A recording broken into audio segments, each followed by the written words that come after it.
Director Chen's alarm bells are ringing. In a world of lawless villains, even a casual fisherman can wear the cold visage of King Yama. Leave a like and subscribe to walk this dangerous path. Director Chen's alarm bells were ringing in his head. He knew better than Kai Yundai that some people truly were lawless villains. Who said that? He turned around, his forehead wrinkling, his back straight, serious and upright. His aura intensified in that instant. He was always gentle and casual around Jai Heng on normal days. But now, switching to the cold visage of King Yama seemed effortless. Of course, being able to seamlessly blend into Jiang Fulai's team in Xiangcheng and infiltrate the Jai family's inner circle, Director Chen was no ordinary man. Even Jai Heng was startled by Director Chen's sudden transformation. Bai Lian did not speak. She stood by the window, where the sunlight burst through the clouds and invaded the room with golden cold rays, exploding behind her, giving her face a shrouded shadow and making her plain white clothes reflect the light like a haloed pearl. The expression was not easy to discern, but Director Chen felt a chill shoot up from the soles of his feet in an instant. Bai Lian's gaze shifted towards Assistant Su. Director Chen got it, his eyes landing on Assistant Su. Speak! Director Chen had come with Jai Heng to see Su En today, still unaware of the details surrounding Su En's poisoning and hospitalization, only having a general understanding from Jai Heng's explanation. Assistant Su had never met Director Chen. All the information was circulated through Su En's hands, and he had no clearance to know it. But he too was startled by Director Chen's imposing manner and recounted the incident from start to finish. Abroad, CN nerve agent? Director Chen realized the gravity of the situation. A large-scale biochemical weapon prohibited by international conventions, the ability to bring it in meant there were connections. Director Chen sat on the sofa, his fingers tapping on his knee, knowing that the people behind it must be difficult to deal with. He might not dare to investigate deeply on his own, but right now he was not alone. Director Chen had an epiphany. It was as if an outstanding service award had been delivered right to his doorstep. Assistant Su looked at Director Chen, who after hearing the word abroad sat on the sofa pondering and tried to alleviate the situation. I know this case might be difficult to pursue. Director Chen immediately stood up and glanced at Assistant Su. Come with me. Assistant Su was taken aback. Go with him? He didn't fully grasp what was happening and instinctively looked to Bai Lian for confirmation. She nodded at him. Uncle Jai, I'll head to work first. Director Chen informed Jai Heng and left with Assistant Su without further explanation. He took out his keys and his phone, dialing as he used the keys to open the elevator. Assistant Su followed Director Chen downstairs and then into the car. Director Chen gestured for Assistant Su to sit in the passenger seat while he took the driver's seat and connected his Bluetooth headset. Yes, it's me. Director Chen drove along the ring road to Wallow Avenue. That case concerning Su En, yes, I'll be there in 25 minutes, okay. Without Bai Lian and Jai Heng around, Director Chen was not an easily approachable person. The Assistant Su in the passenger seat didn't dare to speak. He just listened as Director Chen made quite a few phone calls along the way.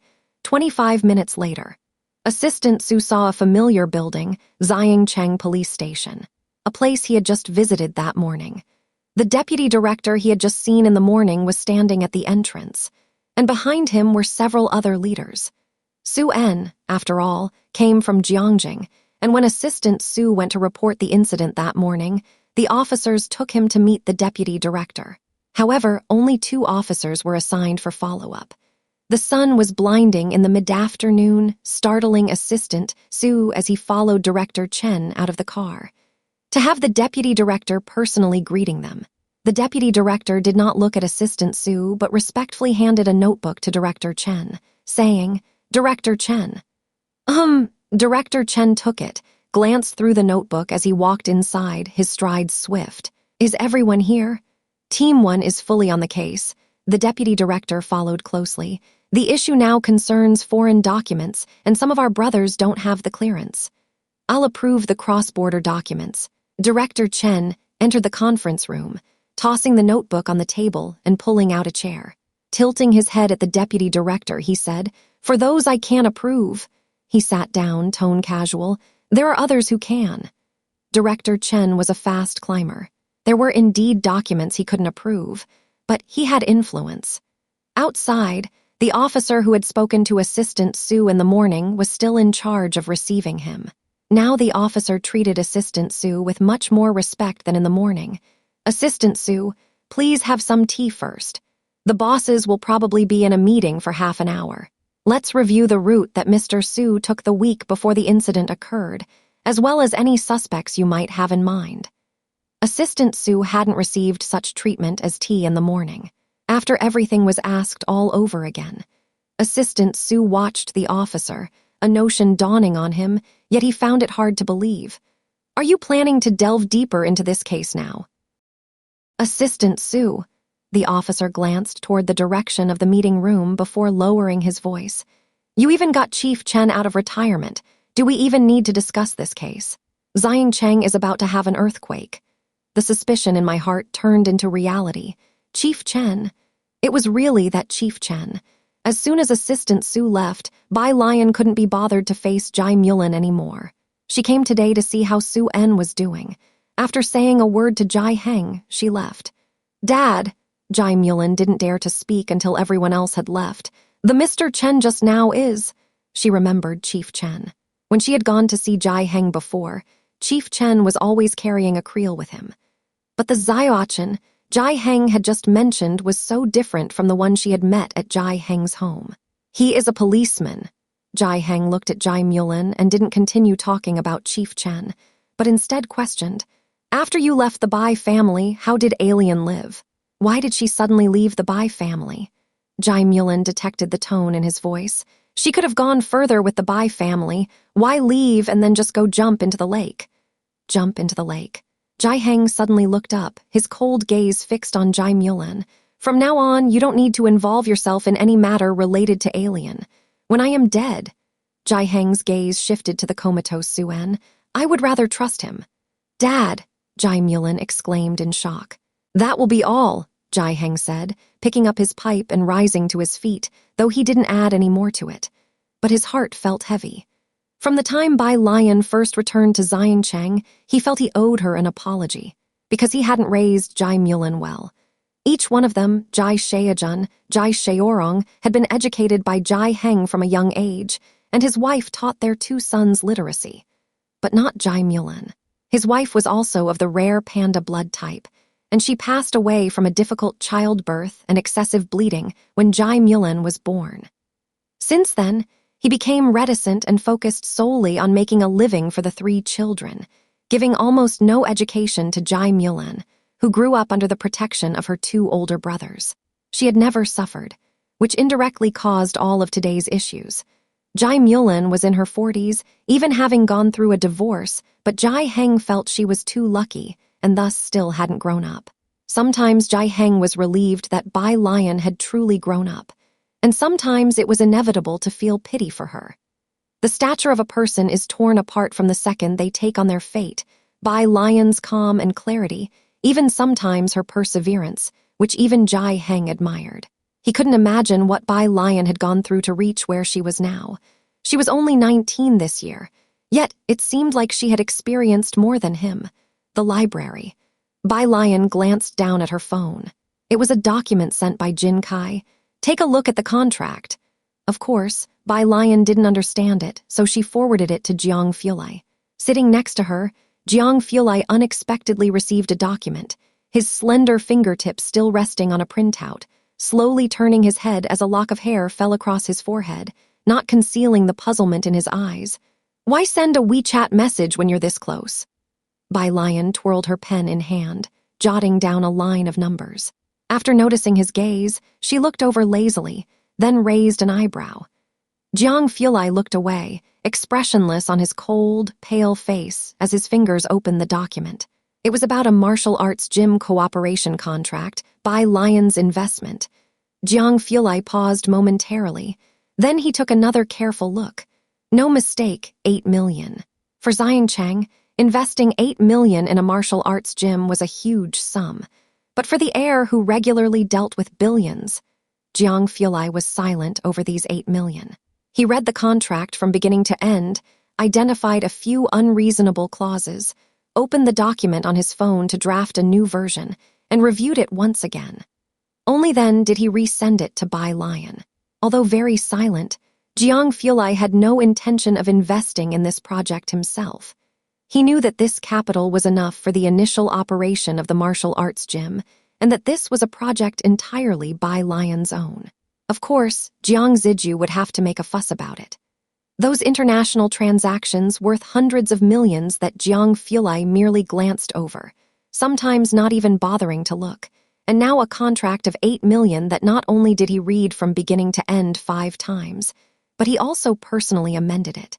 Having sent off the revised document in his usual calm demeanor, Jiang Fulai didn't continue with the original documents. Instead, he told Bai Lian and went downstairs with his phone.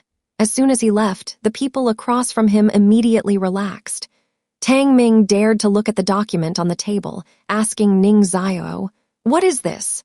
He understood English, but when it was all connected together, he couldn't comprehend it. Ning Xiao shook his head.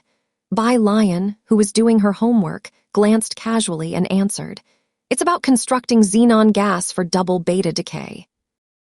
Both of them, the police station, the office. Chief Chen sat in his seat, and the 2 giant 3D screens opposite projected the solemn figures of 2 men. "Chen Yangkun, you deployed special task personnel to Xiancheng," the elder on the left spoke with a heavy voice, "and even used elite combat equipment. Planning a big move, the police force of Xiancheng alone was naturally not enough. Chief Chen called upon manpower and equipment from Jiangjing. He had recently become conspicuously influential in Jiangjing, and many who envied his position had brought their complaints directly to the Chen family. Now these 2 were lecturing Chief Chen. Squeak! The door to the office was pushed open, and a tall figure slowly walked into the center of the screen. Chief Chen immediately rose to his feet. Jiang Fulai's gaze swept indifferently over the 2 projections, then casually sat down on the chair Chief Chen had pulled out. Elbows resting on the armrest, his eyelashes casting a slight shadow. Even when silent, his presence was considerable. The 2 men on the screen seemed as if their throats had been choked, their voices vanishing instantly. Chief Chen poured tea for Jiang Fulai. "I've already had Jiang Ziju double the amount of equipment used." Jiang Fulai took the tea, sipped it leisurely, then barely lifted his eyes, his tone indifferent. "You can consider the people as borrowed from me. Any other questions?" Nobody spoke. What could they say? The Chen family, a household of martial artists with little earning ability, had survived to this day only because of the Jiang family's unwavering support. Chief Chen raised his eyebrows. Heh, he had said, he could sway people. At the hospital, the assistant Su had not yet returned. In Su En's room, however, stood a young man holding a black cotton-padded jacket, clad in a white long-sleeved t-shirt, his demeanor refined as he attentively listened to Dr. Li describing Su En's condition. "So the antidote won't arrive until tomorrow." Su Weniao nodded and expressed his gratitude to Dr. Li. "Thank you, Dr. Li." Once Dr. Li had left, Su Weniao turned to thank Jai Mulan. "Aunt Jai, thank you for taking care of my father all this time." Su Weniao and Su Jiyu had always been like this. They were courteous to everyone, neither arrogant nor impetuous. Jai Mulan stood aside, shaking her head, also rarely gentle. "Why thank me? How are you and Jiyu?" "We're fine." Su Weniao looked around. "Where's Assistant Su?" Jai Heng was reluctant to talk with Jai Mulan about Chief Chen's matters. Jai Mulan currently couldn't give an answer either. He went to the police station for an investigation. At the mention of the investigation, Su Weniao's mood became heavy. He looked down, checking his phone, and just then received a message from Su Jiyu. File, Su Jiyu. "I've compiled the key points from your notes before. Print them out for her." Su Jiyu. "I'll go steal Jiangjing Dog's notebook for you tomorrow." Su Jiyu, "How is my sister?" Shy.jpg. Su Jiyu, "Big brother, big brother, big brother, big brother." Su Weniao, "She is older than you." Su Jiyu, "Ah, this is even more painful than being 10 points below Jiangjing Dog." Su Jiyu was in her 3rd year of high school, and Su Weniao hadn't told her about Su En's matter. He only mentioned that he was going to Xiancheng to see the Jai family. When Assistant Su came back, Su Weniao was on the phone with Su Yajun. Meanwhile, Jai Mulin was also very anxious, knowing that it was Miss Su on the other end of Su Weniao's phone. Weniao, as you know, Su Yajun sighed. Chen Yi is busy with countless affairs every day. He certainly won't bother with such matters. In my opinion, you guys should quickly get President Su back here. Xiancheng is really chaotic. Su Weniao ended the call and shook his head at Jai Mulin. Jai Mulin sat down, bewildered. Does Miss Su not have a way?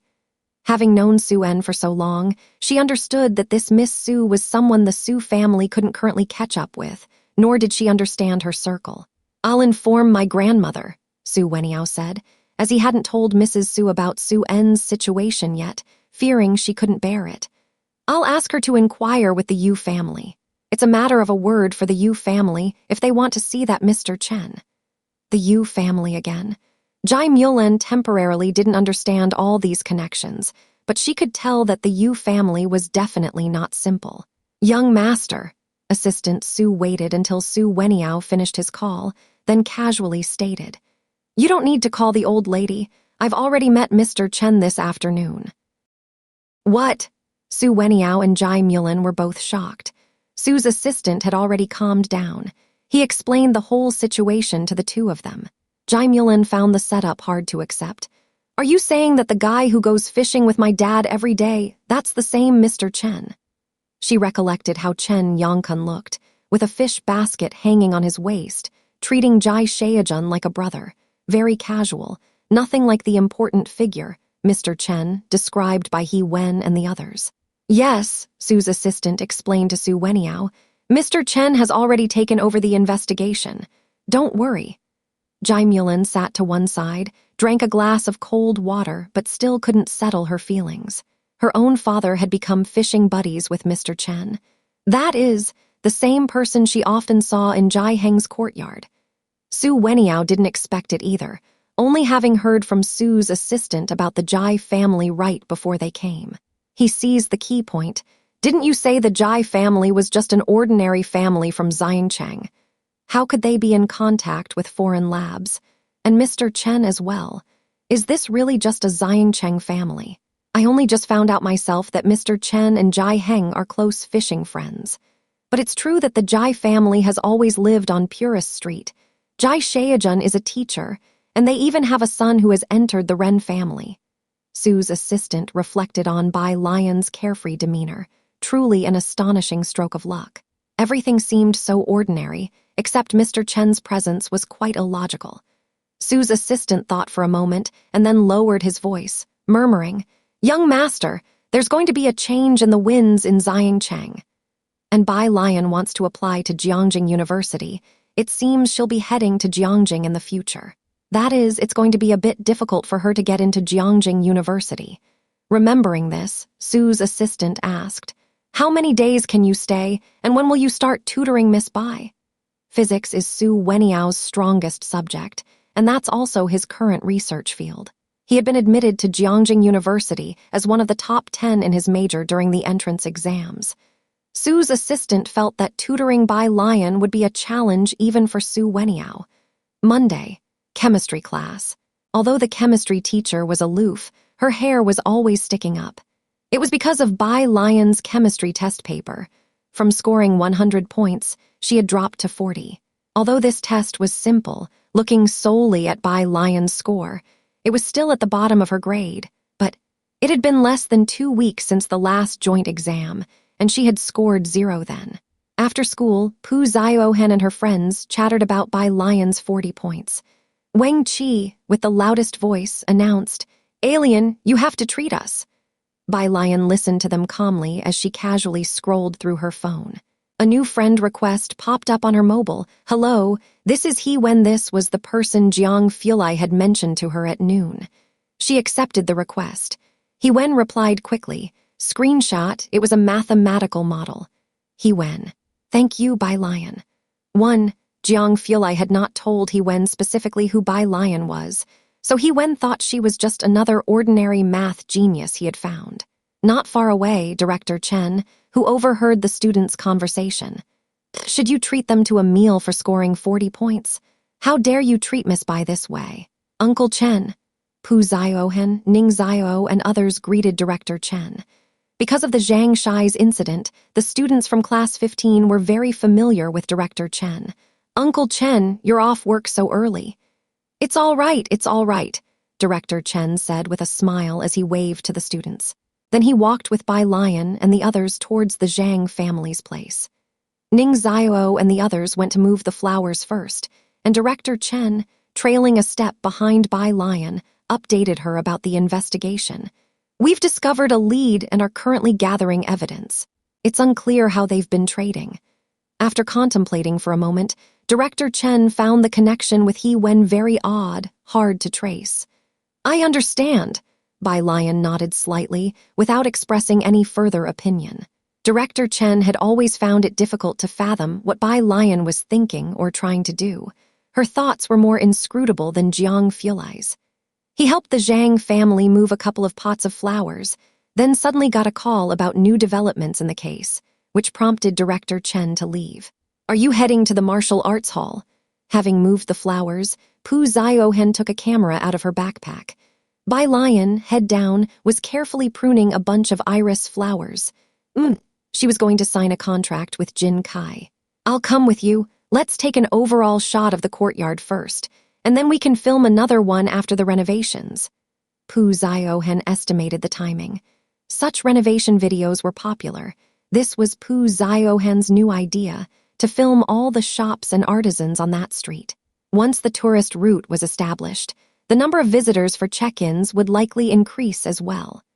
Xiancheng Culture and Tourism had contacted Pu Ziohen, hoping she could help with the promotional activities for Xiancheng Culture and Tourism. Upon finding out that Pu Ziohen was a high school senior, the Bureau quietly set aside the plan for the time being. Mr. Zhou, the lackey by Zhou Jian's side, didn't recognize Bai Lian and was also unaware of the name Chen Yongkun. With a cold expression on his face, he was about to step forward, but he was stopped by a hand from Zhou Jian. The lackey gave Bai Lian a fierce glance and took a step back. Hearing the name, Director Chen from Bai Lian again, his connections were not many. Today was merely about leveraging the power of the Ren and Chen families to force Jin Kai to sell the martial arts school. What Zhou Jian didn't expect was that Jin Kai had been bluffed by him. Yet Bai Lian, a mere high school student still wet behind the ears, was not intimidated. The three words Chen Yongkun exerted too much pressure on Zhou Jian. The sly expression on Zhou Jian's face slowly receded as he scrutinized Bai Lian's face before slowly bending down to pick up the phone he had dropped. He clenched the phone tightly, a hint of ruthlessness flashing in his eyes. Who exactly was behind Bai Lian? His gaze finally swept over the faces of Bai Lian and Jin Kai. Let's go. But Jingfeng Martial Arts School had long coveted this territory, and letting them just walk away was hard to swallow. But Zhou Jian had already turned and walked out the courtyard gate. The lackey glared at Bai Lian, spat viciously, and then left. Only one person didn't leave. The energetic and optimistic little angel Pu Ziohen clung to Mrs. Jin's arm, not daring to look at Chen Wei. Chen Wei naturally didn't look at her either, just crossed her arms and said to Bai Lian with a grim voice, Bai Lian, what's the deal with Zhang Shai's? She naturally had also caught a lot of people at school to ask, but everyone in Class 15 shook like chaff at the sight of her. It was a conversation that was going nowhere. As for Bai Lian, the Class 15 teacher treasured her as the apple of their eye, keeping Chen Wei away as if she were a malign tumor. Other times, Bai Lian did nothing but study. Bai Lian also bent down, picked up the contract with nonchalance, and blew on it lightly without looking up, her tone casual. Zhang Shai's was detained in a righteous cause. Chen Wei was naturally unsatisfied with such an answer. She took a step forward. Hey, Chen classmate! Pu Ziohen threw the camera into Mrs. Jin's embrace. She stood between the two, putting on a brave face as she said to Chen Wei, We Lianjai don't know about these kinds of things either, right? How could the police let common folks like us know about their investigations? Why give her a hard time? Next year, just ask that. Ask that idiot. Just ask Zhang Shais himself. Bai Lian stood behind Pu Ziohan, gazing up as night fell. A lot of people in class 15 knew about Zhang Shai's case, but because it involved Yan Lu and several other female artists, the case was not made public, and Zhang Shai's himself didn't explain. Although Yan Lu had already self-exposed to Zhang Shai's friends, the class 15 students chose to keep it secret in solidarity. As for those from other classes who might gossip, no problem, Bai Lian would suppress them with violence. Xiangcheng No. 1 High School was very peaceful. Chen Wei was too dangerous. Pu Ziohan and the others wouldn't reveal Yan Lu. Knowing she couldn't get any answers, Chen Wei left anyway. After everyone had left, Pu Ziohan slumped onto the stone bench, patting her chest. That lady is too scary. The Jin Kai beside her, with a tanned face, looked somewhat puzzled. Isn't it? Don't you think your classmate is scarier? The high-level expert had just been brushed off with such a light flick of the hand. Speaking of which, Jin Kai's gaze turned towards Bai Lian. Bai Lian raised an eyebrow and held up the agreement to him. No more disturbances, let's continue signing. Oh, Jin Kai reined in his curiosity and sat back down. About the travel route he mentioned. Change the travel route. Bai Lian tapped the pen at the signature spot lightly, finally leaving behind 2 flamboyant characters. She looked up, her tone leisurely. For that, he'd need to be alive to change it. Jin Kai. Pu Ziohan took a quick glance. That was not Bai Lian's usual by-the-book handwriting. After signing, Bai Lian took out her phone and sent a few words to Director Chen. Xiangcheng Hospital. 7 p.m., a bunch of people were waiting downstairs. Many passers-by watched this scene. What's going on? So many doctors. Don't know. Was there some kind of mass traffic accident, a consult for multiple traumas? The discussions buzzed around. Su Weniao stood behind Dr. Li and the dean. At 7:05 p.m., a black commercial vehicle stopped at the entrance. The CN antidote had finally arrived. After confirming the license plate number, Dr. Li hurriedly stepped forward. The driver's window rolled down, and the fierce, cold man passed a silver case to Dr. Li. There was a tiny MTR logo on the bottom left of the silver case's front.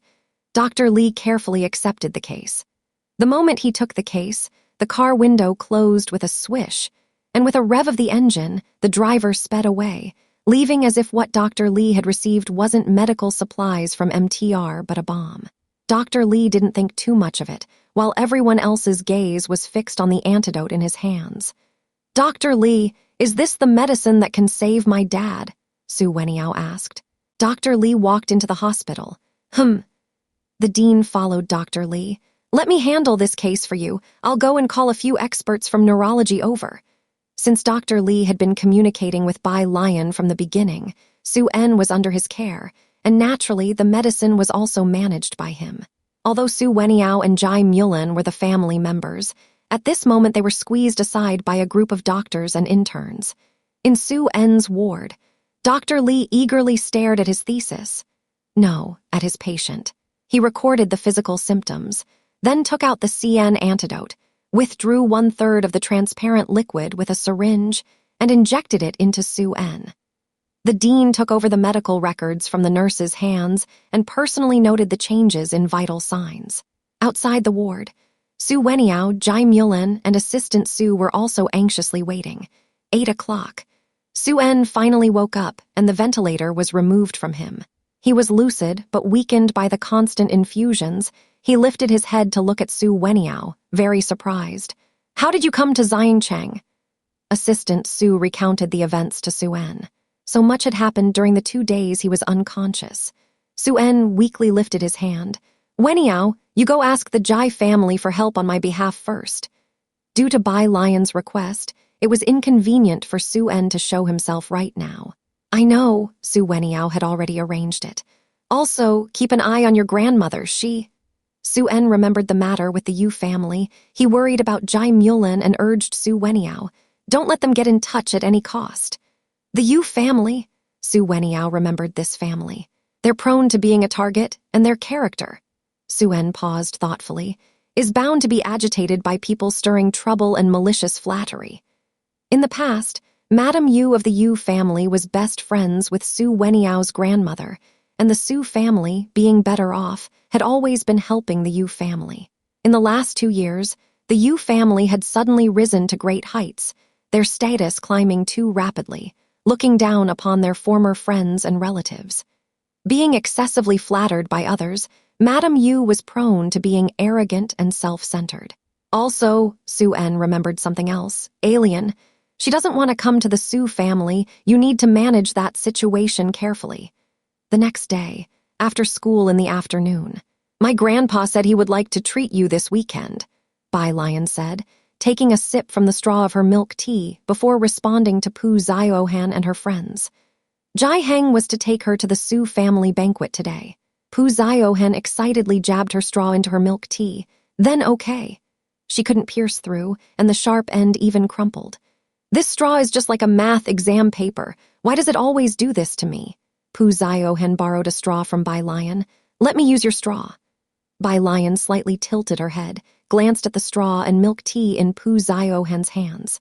Then she pushed her phone into her pocket, snatched the straw from Pu Ziohan, showed her how it's done right in front of her, and casually used her forefinger to block one end of the straw, and gently pierced the top of the milk tea cup.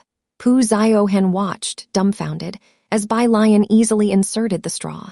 So, is this the right way to use a straw? She asked, stunned. Sometimes, Bai Lian wondered how Pu Ziohan ever learned physics. She sighed, patted Pu Ziohan's head with meaning. It's okay, too. Although one door closes, another opens, your videos get plenty of views. Meanwhile, in a private room at Wan Building, Jai Mulan was describing Bai Lian's personality to Su Weniao. Please be more tolerant towards her. She has a different character than you and Su Jiu. She's a bit prickly, and her grades are also. She had seen the time when Bai Shayak was the top scholar of the entire city. The Bai family brought Bai Shayak home with much fanfare, and at that time, every newspaper in Baikeng was featuring this news. Bai Kaiming's 2 illegitimate children were indeed outstanding, so much so that Jai Mulan doubted herself. After divorcing Bai Kaiming, she met Su-en, and Su Weniao was also a student at Jiangjing University. And Su Jiu, he was the second best at the affiliated high school, a contender for the national top scholar.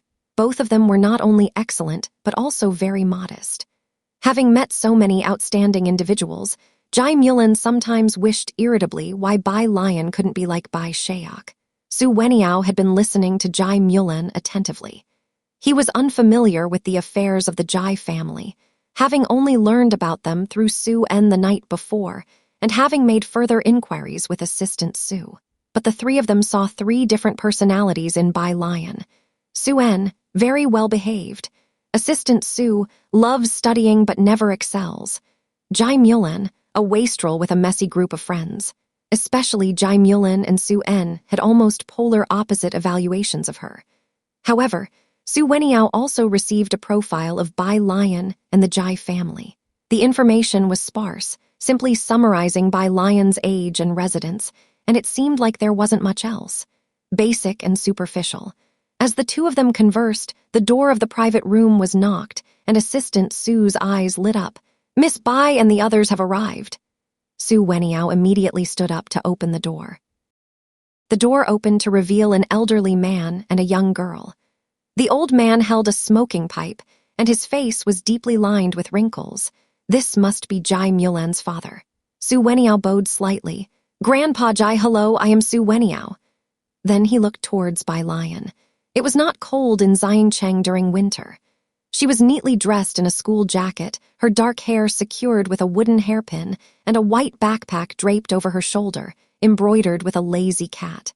One hand held a milk tea, the other a mobile phone, as she lazily looked at her phone with her head lowered. Su Weniao's voice was gentle. Hello, student Bai. Bai Lian slowly lifted her head, her response succinct. Hello. She didn't say much but was indeed as polite as Su-en had described. Su's assistant also stood nearby, respectfully greeting her. Miss Bai.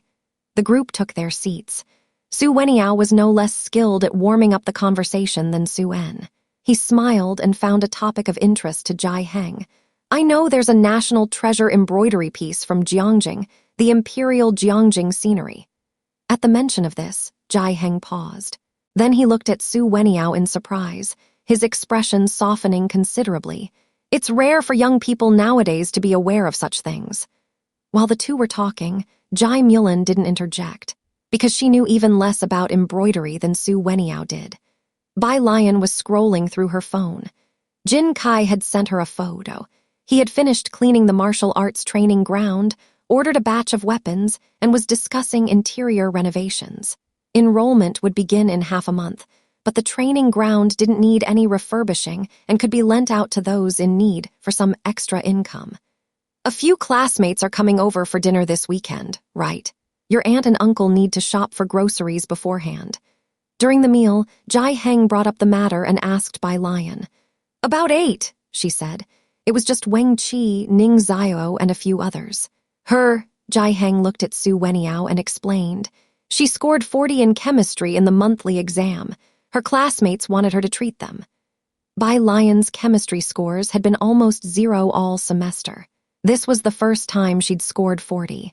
Not just the students from class 15, even the chemistry teacher wanted to join the public celebrations, but he was too aloof. Jai Mulin gripped her chopsticks tightly. Scoring 40 out of 100 brought an indescribable sense of shame. She kept her head slightly lowered, feeling fortunate that only Su Weniao was present today, as opposed to Su family's old lady or someone else. By the way, Su Weniao smiled and picked up a printed document from beside him, finally taking the opportunity to hand it to Bai Lian. This is a summary of high school key points prepared by Jiu. I hope you find it useful. Bai Lian took the summary of key points from Su Weniao. She was somewhat surprised. It was mostly key points in science and math, which suggested Su Weniao knew she had switched from a humanities to a science track. Thank you for your trouble. Jai Heng raised his glass to Su Weniao in gratitude. Su Weniao breathed a sigh of relief, realizing he had passed Jai Heng's test. It's what I should do. I'll still be here for a few days. Which subjects are you weakest in? He was implying that he wanted to give Bai Lian tutoring lessons. Hearing this, Bai Lian looked up. Thank you, but it's not necessary. Indeed, she was currently catching up on biology and chemistry.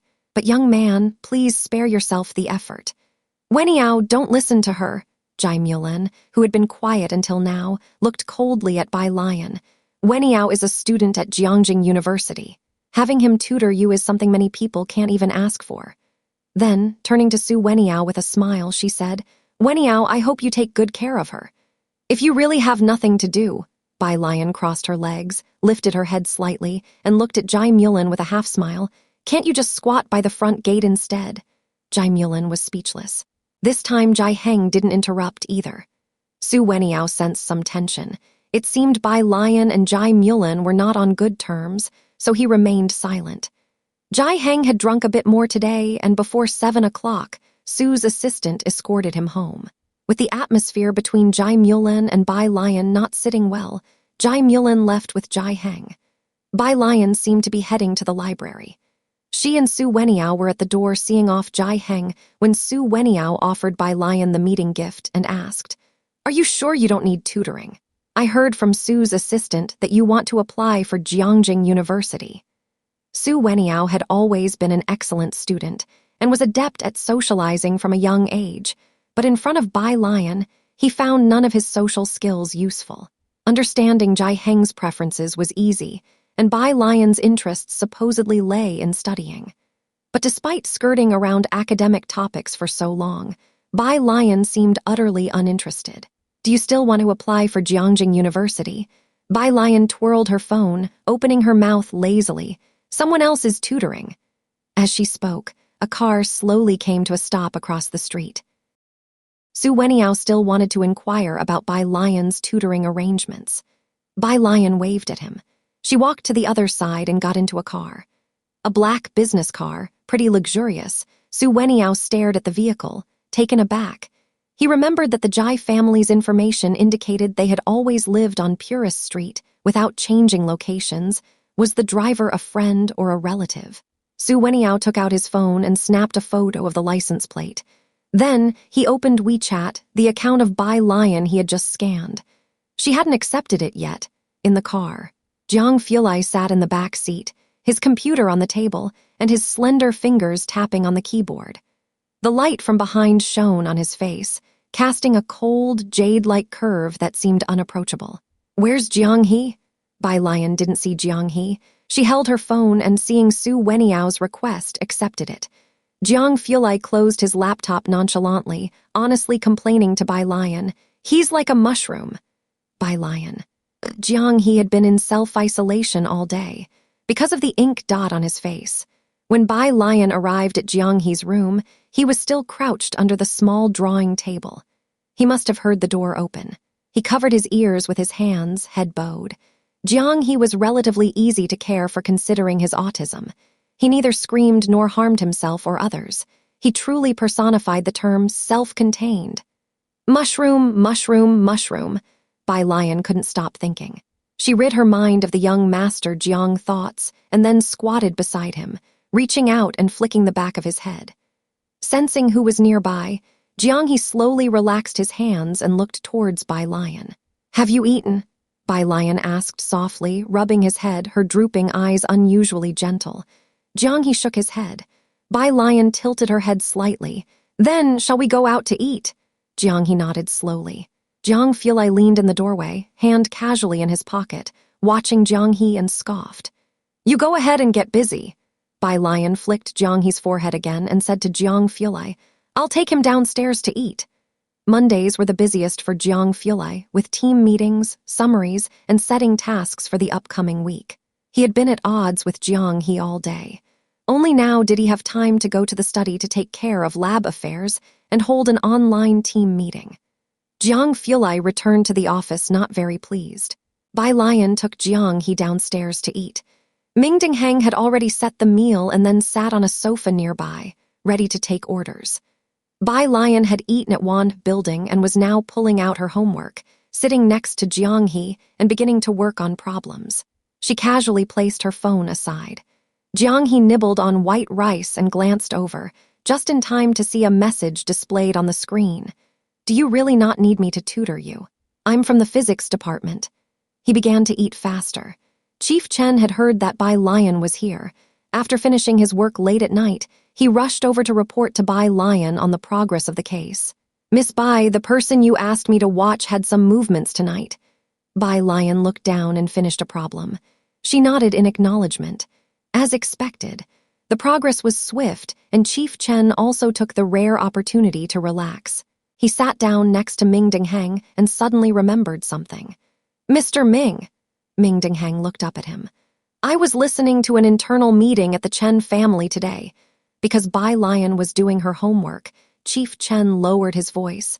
"Chen Jingyu passed the preliminary application and is about to be officially assessed. Did you know? Also, her senior brother seems to have a recommendation quota too." Ming Dingheng's eyes narrowed. "I'll ask for you." Chief Chen pondered slightly. He was aware of Ming Dingheng's current situation. Jiang Fulai's identity was sensitive, and his safety was highly valued by those above. Ming Dingheng was officially placed by Jiang Fulai's side. If Chen Jingyu entered Dongwu, for Jiang Fulai's safety, they would also squeeze Chen Jingyu into Jiang Fulai's side. Chief Chen knew in his heart. This information must have been deliberately leaked to him. He took his phone and went outside to make a call. He was fairly familiar with Chen Jingyu. "Can you inquire about the current recommendation system at Dongwu?" "Are you asking for Ming Dingheng?" Chen Jingyu hit the nail on the head. Chief Chen was rising with the tide within the Chen family. He also had some understanding of the Yu family, and Yu Hongyi now had a high call within the Chen family. Yu Hongyi was quite renowned within the Chen family. Some people admired her like Chen Jingyu did, while others were not so friendly towards her. Chief Chen, however, saw through this quite clearly. Yu Hongyi knew her circumstances. A small shrimp like the Yu family had to try their best to showcase their abilities to stand out, or they would never be noticed. The Chen family valued martial prowess, and resources were allocated accordingly. But being lifted too high could make one float away. "Yes," Chief Chen didn't hide which side he was on. "I don't remember you being so close with him." Chen Jingyu frowned. "The situation is different now, and moreover, Bai Xiao." Chief Chen wasn't familiar with Ming Dingheng before, but the situation had completely changed now. Hearing that Chief Chen was about to bring up Bai Lian again, Chen Jingyu cut him off directly. "There's nothing I can do about this matter. Of course, unless he's willing to apologize to Master Yu." Apologize? Chief Chen recalled the last incident. Pu Ziohan had spoken out first, but Pu Ziohan had also apologized afterward. As for Bai Lian, Chief Chen really didn't think Bai Lian said anything, and he didn't understand why Master Yu reacted so strongly. Is there really no other possibility? Chief Chen was not quite ready to give up. "No," Chen Jingyu was surprised by Chief Chen's attitude. "All right then." Chief Chen was even considering returning to Jiangjing to see for himself. He imagined it must be quite lively there now. "That's the situation." Chief Chen returned to the sofa, explained it to Ming Dingheng, and then patted his shoulder. "This year it seems hopeless for you, but we'll try again next year." Just that. The others would question why Ming Dingheng was able to follow the Jiang family. "You'll have to bear with some hardship." Chief Chen shook his head. Not far away, Jiang He had finished eating. Ming Dingheng, while listening, promptly began to clear away Jiang He's bowl. Bai Lian wrote at her own pace, finishing one side. Then she looked up, her gaze turning to Ming Dingheng. "Zioanaming, how are you doing with the practice I assigned you last time?" Ming Dingheng, holding the bowl, stood up straight, his voice respectful. "It's decent." Bai Lian nodded. She capped her pen and casually put the book back into her bag. "You know about the Calligraphy Association, right? The martial arts gym next door is now barely suitable for use. That place will be your training base from now on." The timing was just right. Jin Kai had just gotten the place sorted out. Ming Dingheng, having escorted Bai Lian many times, naturally knew where the Calligraphy Association was. He also knew there was a deserted martial arts gym there, but he didn't understand the meaning behind Bai Lian's words. "Miss Bai, that place. You've been telling people I'm very strong, can't let you lose face." Bai Lian's voice whooshed as she pulled up the zipper, stood up, and lazily tilted her head. "It's time I showed you." When Bai Lian was downstairs, Jiang He finished his meal and hopped off the stool to go upstairs. Jiang Fulai leaned casually against the chair back. His mic was on, but his video was off, his face expressionless, as he was making a literature review presentation with an all-English PowerPoint slide on the large computer screen. Yu Guang noticed Jiang He, but Jiang Fulai paid him no attention. Jiang He looked down and slowly poked at his watch, occasionally glancing at him. Jiang Fulai realized something was off with this guy, so he muted his mic, tapped his fingertips on the table, and gestured for Jiang He to come over. Jiang He sat on one side, still engrossed in his watch, ignoring him. "Jiang Fulai." Jiang He's dark eyes turned towards the tea in front of Jiang Fulai. "Very well." Jiang Fulai flipped a cup out with one hand, poured some for him, stood up, and placed it in front of him with a tug of his lip. "Drink." Jiang He finished drinking, then extended his little finger, slowly showing him a 1. "You're 8 years old now, postponing for another year." Jiang Fulai propped his hand against the table. "Your sister Bai will be a graduate student, and you, Jiang Zio now." He gently exhaled a few words. "Do you want to become a true illiterate?" Jiang He suddenly stood up and then walked out of the study, feeling dejected. Remembering something, he looked at his watch again, resentfully sending Jiang Fulai a picture. After the group meeting ended, Jiang Fulai drove Bai Lian back. He was so silent it was suffocating. Bai Lian wore headphones and listened to the English original text. She knew many literature pieces were in English, so having a good foundation in the language was very important. It wasn't until they got out of the car and he followed her into the alley that she took off her headphones. "Is your lab not going well?" Bai Lian asked. Indeed, someone's silence was somewhat abnormal, very unaccustomed. Jiang Fulai shook his head. "No, I'm thinking." "About what?" Bai Lian expressed her surprise, stowing her headphones in her pocket, curious about what kind of difficult problem could keep him thinking for half an hour with no solution. "Let's hear it." She was genuinely curious to know what the tough question was. Jiang Fulai was probably a step behind Bai Lian. The alley's streetlight was very bright. He casually followed her from behind, slightly lowering his head, the light falling on his sharp nose, elegant composure blended with a hint of melancholy. He slowly lifted his head, murmuring profoundly, "It must be because my physics isn't good enough." Bai Lian. Wait, that's not it. I know, Jiang Fulai again lowered his head, his long lashes casting down. I will work hard. Bai Lian raised her hand, starting to realize something. Wait, did Jiang Zioneo look at my phone? Jiang Fulai was quick to reply this time. Yes, that was him. Bai Lian ground her teeth. That one who might be my stepbrother. Bai Lian explained, somewhat incredulously. First off, I didn't agree. Oh, young Master Jiang acknowledged, no discernible emotion in his voice. They walked slowly and soon saw Jai Heng's brightly lit courtyard. Jiang Fulai stopped at the corner, took out a silver ornament from his pocket and handed it to her. Something I made before. I perfected it yesterday. Bai Lian took it, a magnetic levitation chaos pendulum ball. She lazily pushed it with her hand, and the silver balls oscillated one after another. Compared to their first encounter, those somewhat desolate eyes now seemed to have a bit of sparkle. Jiang Fulai's gaze was much softer. Liking perhaps was an indescribable feeling, but Jiang Fulai knew clearly that her mood could really affect him for a long time. Even though chemistry is at 40 points, don't be too proud. Jiang Fulai teasingly gave his 40-point gift and reminded her not to be arrogant. Thankfully, no one from the laboratory was there.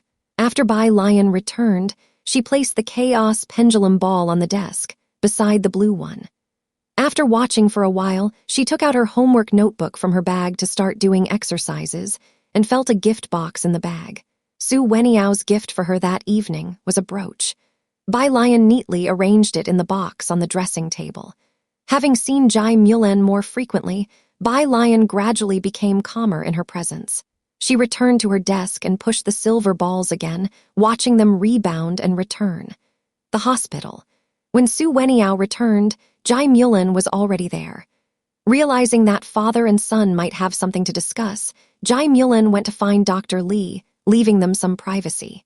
She wants to apply for Jiangjing University. Suen was in good spirits today, but he was startled upon hearing Su Weniao's words. Su Weniao hadn't mentioned Bai Lian's ambition at the dinner table earlier, and only now raised the topic with Suen. She scored 40 in chemistry this time. Do you know how her other grades are?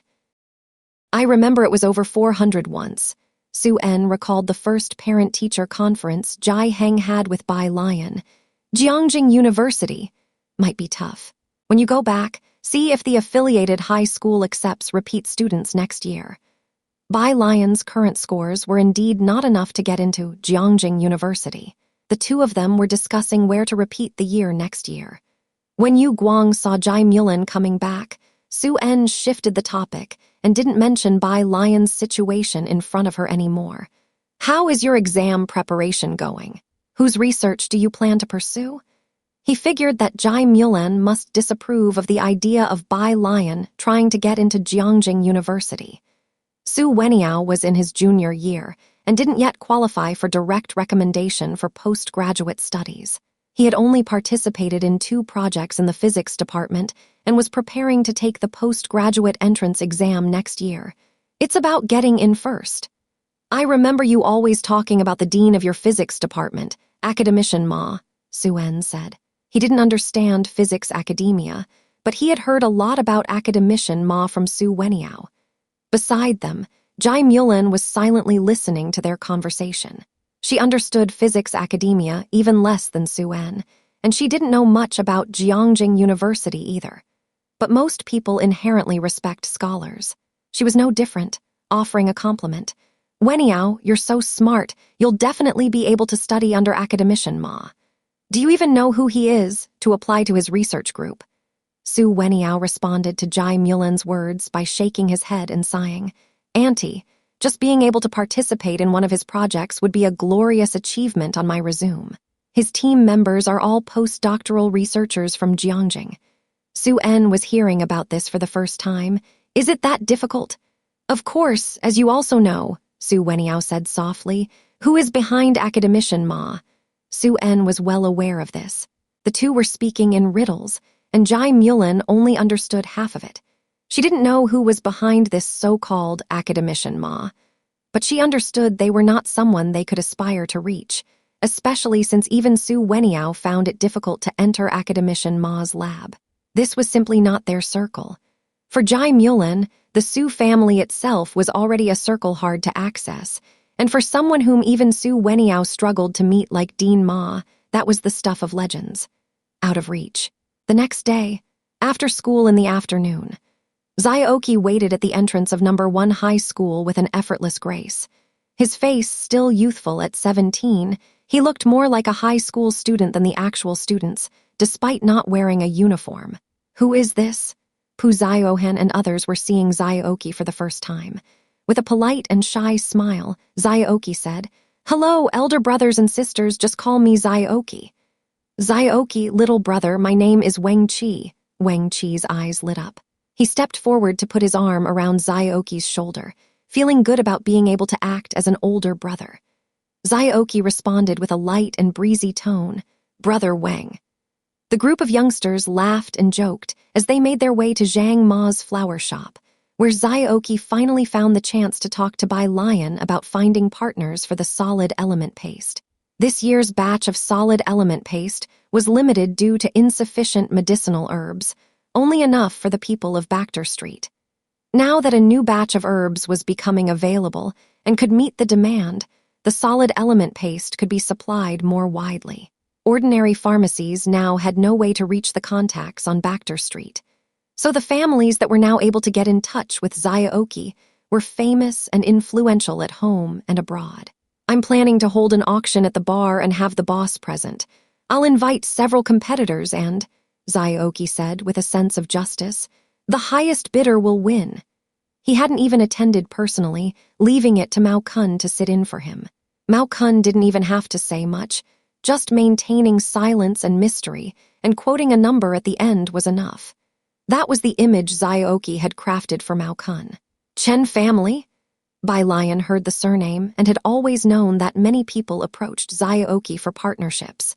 Bai Lian didn't understand these matters, leaving them all to Zioki. However, she did pay attention to the surname Chen, since Director Chen made it to his side in the first step because of his surname. "Right, a friend of yours?" Zioki asked Bai Lian. Although she said so, Zioki took note of the surname Chen. When Bai Lian and Pu Ziohan arrived at Xingyi Martial Arts School, Ming Dingheng was helping Jin Kai with roof tiles. Jiang he squatted in a corner, twisting a Rubik's Cube while occasionally watching them. A large practice area had been cleared up at the entrance of the main door. The weeds and stones under the wooden stakes on the right had been tidied. The open space on the left had been swept clean, and more than half of the weapons had already been placed on the 2 rows of weapon racks. Pu Ziohan tapped Jin Kai, who was laying tiles, and then filmed the practice area and the armory. Once the martial arts school's renovation was complete, she would have content for her next video. Dingheng stopped being busy, and Ming Dingheng walked over to Bai Lian's side, calling out, "Miss Bai, more than half of the weapon customizations are still not finished," Jin Kai reported to her, wiping sweat with a towel as he saw Bai Lian staring at the weapon rack. "They should be ready by next week." After the report, Jin Kai then took Pu Ziohan for an internal photo shoot. Bai Lian turned around, her gaze shifting slowly and calmly towards Ming Dingheng, her eyes narrowing slightly. She was always laid back and casual, but now her look contained a sharp edge that made Ming Dingheng lower his head nervously, not daring to meet her gaze. Bai Lian walked to the wooden pile on the right, lifting her chin towards Ming Dingheng. "Try walking on the plum blossom piles, and remember to keep your chi raised." There were 7 rows of wooden piles. Each wooden pile was over 1 meter tall. Ming Dingheng walked to the shorter wooden pile in the top right corner, luckily tall enough to step on it smoothly. He had practiced martial arts since childhood, so his stance was stable. He squatted slightly and stepped onto the second wooden pile, then the third. The first 2 were stable, but on the 4th, he started to wobble. Unsurprisingly, he fell off the 7th wooden pile. Looking somewhat sheepish, he said to Bai Lian, "Miss Bai, this is too difficult. Take this." Bai Lian casually tossed her backpack to Ming Dingheng, then took off her school blazer.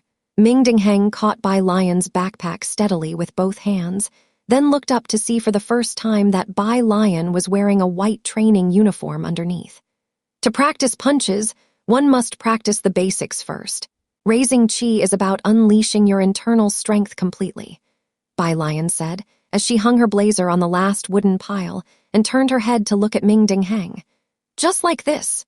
Her right leg kicked up into the air, the tip of her foot lightly touching the ground, her left foot using the force of the pile to make her body light as a leaf being gently blown by the wind. With her arms slightly extended, her right foot smoothly landed on the second wooden pile. Bai Lian looked back, her white garment fluttering gently in the wind, her eyelashes casting a shadow under her lids. With a calm expression and a gentle voice, she said, "Keep your center of gravity low to the ground, it's the legs you're training." Her left foot lightly touched down on the third wooden pile, as if walking on level ground. While speaking, she calmly walked over all the piles, finally tapping the last pile with her foot and lightly stepping down. She walked over to Ming Dingheng, raising an eyebrow. "You don't have to walk the whole set, just try 5 steps." Ming Dingheng didn't respond. Bai Lian slowly pulled the backpack from his hands, then reached out to close the gaping mouth of Jianghe. "Xiaming, are you there?" "Huh!" Ming Dingheng finally snapped back to reality. When Chen Jingyu arrived, he saw this exact scene. Ming Dingheng standing on the corner wooden pile, staggering like a drunkard. "Miss Bai!"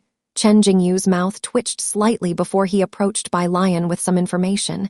"Here's some material we've found." Bai Lian took the material he provided. It was about Zhou Jian. He has had 5 contacts with the trafficker, the first one 17 years ago, the most recent one yesterday. Chen Jingyu explained as he handed over the material. "With such a span of time, our people are still interrogating him." Chen Jingyu had done a good job keeping this investigation secret, monitoring all of Zhou Jian's social media accounts until finally locating the trading place and records yesterday. Nearly 20 years of industry chain. This fact was unexpected to Chen Jingyu, involving many people, and now nearly half of the middle management in Xiangcheng has been taken down, all under investigation. At the lightest, they would lose their position, but the heaviest penalty was over 3 years in prison. Chen Jingyu's third major action in Xiangcheng burned too fiercely, raising his performance and merits through the roof, making many people in Jiangjing wary of his methods. Ren Kaiyan was found to be clean, but now he too was trembling with fear, not daring to make a single move. After all, Zhou Jian used to be his chief secretary. Bai Lian finished reviewing the material before handing it back to Chen Jingyu. Chen Jingyu took the material back and then looked at Ming Dingheng, who was still practicing on the plum blossom piles, raised his voice and said, "Mr. Ming, in that case, I'll take Miss Bai home. Take your time practicing." Ming Dingheng looked down. It's infuriating. Chen Jingyu took the car keys and walked out. Jianghe also wanted to accompany Bai Lian. Bai Lian picked Jianghe up again in the yard, pinching his cheeks. "Was it you who peeked at my phone?" Jianghe blinked. Bai Lian stood up and spoke to him methodically. "Just wait here for your brother." She dusted off her sleeves and left with style. Just yesterday, Jianghe had proudly served Jiang Fulai tea. On the way back to Purist Street, Chen Jingyu got a phone call. It was from a side branch of the Chen family in Jiangjing, the manager Yan in charge of this procurement. "Master Chen, why haven't you arrived yet? Chen Jingyu got here early. Don't let him snatch this credit." It was a networking event initiated by the suppliers of solid element paste today. "Has it started?" Chen Jingyu was surprised. He had timed his visit with Bai Lian to report on Su En's case. A job meant for 1, split between 3. "Not yet, but it's about to." Manager Yan replied respectfully. Bai Lian sat in the back seat, working on practice questions and listening to the conversation at the same time, remembering what Zio Onaming had mentioned. "Let's go to Baxter Street.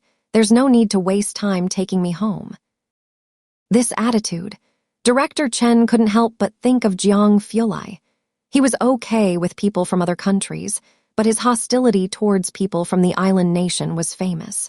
Everyone talked about cultural exchange and the global nature of science, and many domestic critics used this to discredit Jiang Fulai behind his back. But the young master Jiang only had one cold response. "What? They want me to help them alleviate poverty." This retort not only overturned the domestic academic world, but also reached the ears of people like Director Chen, who Jiang considered to be illiterate. Bai Lian fell silent. She lazily tapped the bar and calmly ordered, "A glass of iced milk for me." Manager Yan hurriedly whispered, "Miss Bai, this is a bar we don't have." The bartender had already changed, and before Manager Yan could finish speaking, the new server magically produced a glass of room-temperature milk, then took out some ice cubes and placed them in an empty glass, flipping it over seamlessly. He carefully added the ice cubes to the milk with tongs, performed a cool trick, and then respectfully made a please gesture. "Your milk." Bai Lian. She picked up the milk and then looked at Manager Yan. "What were you saying?" "Nothing." Manager Yan fixated on the glass of milk in her hand and quickly looked away. "Nothing, please drink." Bai Lian took a sip of milk before taking out her homework from her backpack. Manager Yan and Director Chen went to recognize people together. 8 o'clock on the dot. The door to the luxury private room opened. People huddled in small groups chatting in low voices about collaborations all stood up, their gazes turning towards the door. Director Chen and Manager Yan moved back towards Bai Lian. "Director Chen," Manager Yan whispered into Director Chen's ear, explaining, "That's their person in charge for this time. Have you met him before?" Director Chen, without taking his eyes off, said, "No." A line of people dressed in black walked in from outside. Leading them was a young man with blonde hair wearing a skull t-shirt. He wasn't tall or muscular, but his face was expressionless, and it was clear that he was intimidating. Seeing the face clearly, Director Chen's hand holding his glass paused midair. "Wait, that face. It looks just like Xiaomo, the guy he competed with for washing dishes." Mr. Nagano by Yu Hongyi's side promptly smilingly stepped forward. "Young Master Mao." He spoke in remarkably pure Mandarin. Mao Kun raised his head, giving Nagano a slight nod. Following Zaiyoki's instructions, he didn't talk much but sat down at the center negotiating table, resting his hands on the edge. He had the air of someone used to the boxing ring. Others who recognized him also approached to greet Mao Kun one by one. "This is my junior sister," Nagano introduced Yu Hongyi to Mao Kun. "Yu Hongyi, she's also from your country." Mao Kun glanced at Yu Hongyi and merely nodded. Zaiyoki had said that today's persona was all about being aloof. With him acting this way, others didn't dare to speak carelessly. They only cautiously discussed the distribution of the drugs and the profit sharing. "I represent our family. This is our largest profit distribution scheme. Please look at these two options, A and B." One was the first to propose the conditions he could offer. In Mao Kun's ears, it sounded like, "Look at these two plans A and B. It and percent yen can let you yen number at profit." He didn't understand. He unobtrusively pressed his Bluetooth earpiece. In the corner, Manager Yan reminded Director Chen, "Director Chen, what's the matter with you?" He saw Director Chen's hand hovering in the air for quite a while before daring to remind him. Director Chen snapped back to reality. He turned his head to look at Bai Lian, busy with her homework quietly, and then towards Mao Kun sitting in the main seat colder than Ming Dingheng. Could young Master Mao and Xiaomo be twins?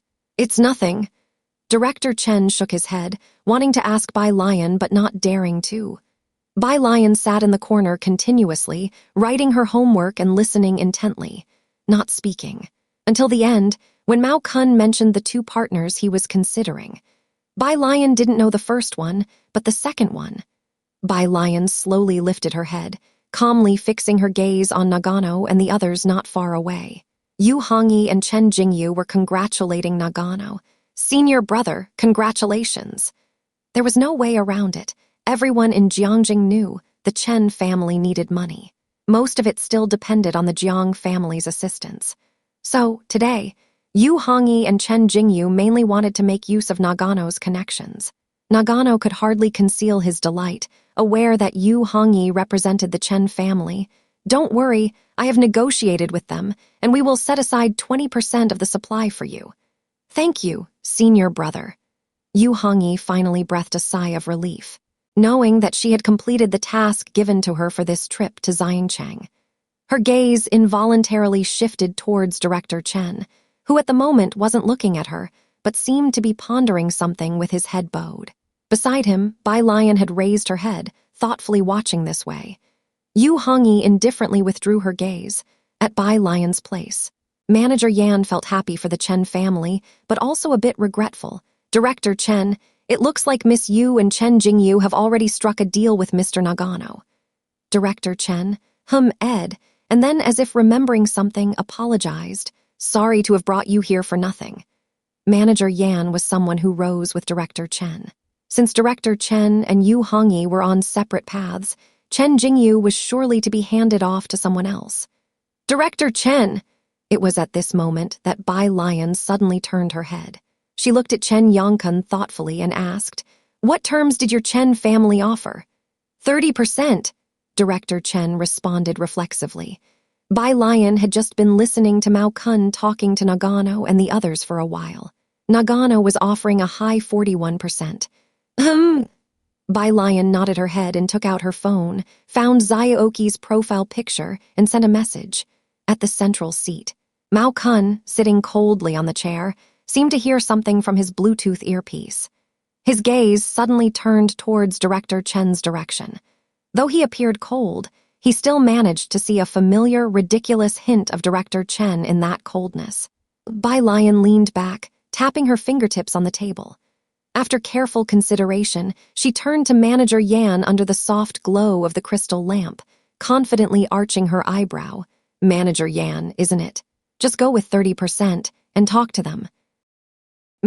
Manager Yan was astonished. 30%! He kept his voice very low. Not to mention whether they recognized him or would listen to him, how would he negotiate that 30%? The small bar in the corner was a bit low, with fluffy sofas placed around it, and Bai Lian sat in the middle, appearing somewhat leisurely, but the innate dignity could not be concealed. Yes. When he lowered his eyes, that casual yet dignified tension naturally revealed itself. Suddenly, Director Chen sat up straight. He turned to Manager Yan, his face expressionless. If they told you to go, then go. With Mr. Chen and Miss Bai asking him to do so, there must be good reason. Manager Yan stood up, his demeanor becoming instantly composed.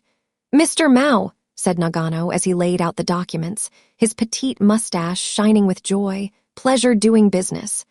Mr. Mao, our company also has a proposal. His Mandarin almost overlapped with a voice behind him. Nagano turned around, looking at the speaking Manager Yan, his eyebrows painted with black lacquer. Yu Hongyi and Jingyu, sitting beside, were extremely surprised by Manager Yan's sudden appearance. They exchanged a glance, saying nothing, just wondering what cards Manager Yan held in his hand. Manager Yan nodded to Mao Kun with refined courtesy, then spoke freely. 30%. Mao Kun's gaze was stern and indifferent. This retort seemed knowledgeable. Manager Yan's calf trembled, but his face remained stoic. Mr. Mao, but we can create demand, create markets, even break into international markets in Dong. Despite being in procurement, his salesmanship was turning decay into miracle. He talked eloquently. Mao Kun narrowed his eyes, his expression growing colder. The others couldn't help but step forward, and Nagano frowned even more. He looked towards Jingyu and asked, "Do you two know him?" Jingyu also suppressed his anger. Though not understanding much, just by hearing the 30% share, how could it compare? Not to mention that this was on Bachter Street's turf. This was neither in Jiangjing nor on Chen family's ground. This was Bachter Street, a no-man's land, the big boss's stronghold. Even Mr. Chen had to keep a low profile here, let alone them. How dared Manager Yan? Catching Yu Hongyi's gaze, Jingyu took a few steps forward, made a smiling apology to Mao Kun, and then warned Manager Yan in a low voice, "Stop making a fool of yourself. If you want to die, don't drag us into it." Before Jingyu could finish, Mao Kun reached out to Manager Yan. "Give me the plan." Manager Yan spoke as if he were ready for death, waiting for Mr. Mao to throw him out, but unexpectedly the latter extended his hand to him. Did he believe his pie in the sky? He stiffly handed over the document. Mao Kun sat upright, looking through the document from beginning to end slowly, and then looked up. "Sustainable." He paused for a moment, said nothing further, stood up, and reached out to Manager Yan. "Pleasure doing business." Manager Yan extended his hand in astonishment. This was a gesture of collaboration. Bang! "Mr. Mao!" Nagano's eyes were like icy stars as he slammed the table with such force that he cracked the granite surface. Are you saying you do not wish to cooperate with us, Dongwu? Whoosh! Everyone took several steps back. But Mao Kun was unconcerned, his hand swiftly grabbing Nagano's wrist and flipping it, shocking Nagano, who could hardly believe it, and flung him back into the crowd. Before this, no one knew the depth of Mr. Mao's skills. Only then did Mao Kun lean back in the boss chair, pull out a cigarette, put it in his mouth, and smirked at Nagano. What thing do you think you are to dare threaten me? The rules of the road should be followed. There's no way around it. They didn't like Japanese pirates. Mao Kun clicked his tongue. The luxurious private room was cleared in an instant. Like everyone else, Manager Yan feared bloodshed in the next second. Taking advantage of the chaos, he returned to the corner. Mr. Chen, Miss Bai, we shall leave. Before Yan could finish, someone tapped him on the back. Buddy, make way. That voice. Manager Yan turned around, only to see Mao Kun, who had just been bloodthirsty and cruel, grinning at him with a lit cigarette in his mouth, looking very much like a punk. Manager Yan stiffly moved aside. Revealing Director Chen sitting on the sofa, Director Chen looked up at Mao Kun. Hey, Mr. Chen. Mao Kun waved at Director Chen and then went to speak to Bai Lian. Sis, how did I do just now? Not bad. Bai Lian was doing homework and did not look up. Mao Kun chuckled. I think so too. He then looked around. How do you do homework when it's so dark here? Where's the light? The bartender was showing off his ice-handling skills and served Mao Kun a cocktail, replying, Miss Bai said it's brighter here than downstairs, no need for lights.